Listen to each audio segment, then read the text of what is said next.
Çox sağ olun, Oktay müəllim.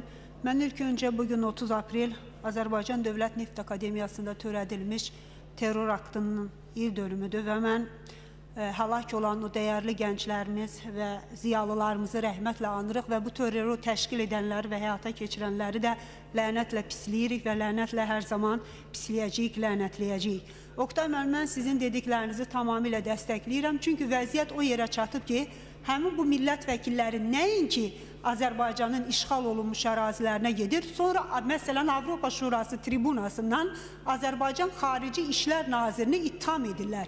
Niyə görə o adamların, məsələn biz Fransız millət vəkili Ruçenin Azərbaycanın Xarici İşlər Nazirini ittiham edən açıqlaması da verirdi ki, məni arzu olunmaz şəxs elan edirlər və s.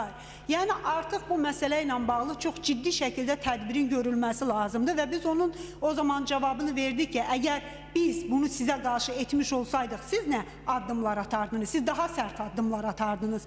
Ona görə də mən hesab edirəm ki, sizin o çağırışınıza bütün cəmiyyət, bütün nəinki Azərbaycan dövləti vətəndaşları, bizim xaricdə yaşayan milyonlarla insanımız qoşulmalıdır.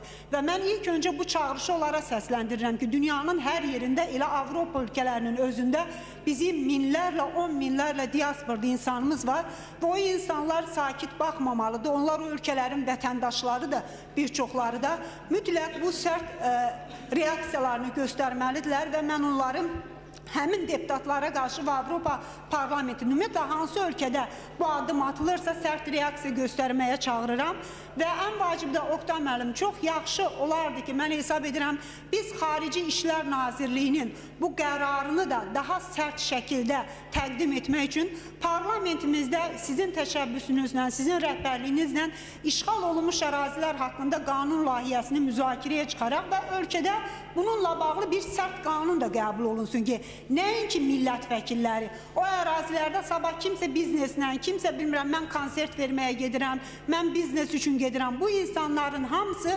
Azərbaycanda arzu olunmaz şəxs elan olunacaq və hətta o şirkətlərlə əlaqəli olanlar da deyə.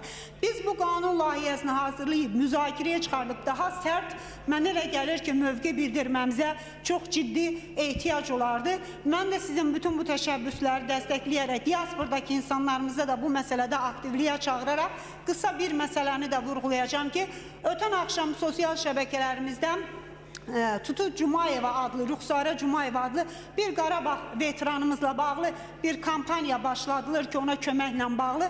Mən buradan dövlət qurumlarını, Səhiyyə Nazirliyimiz, Əmək və Əhalinin Sosial Müdafiə Nazirliyini dövlətin veteranlara qayğısı istiqamətində o xanımın məsələsinin həllinə çağırıram ki, belə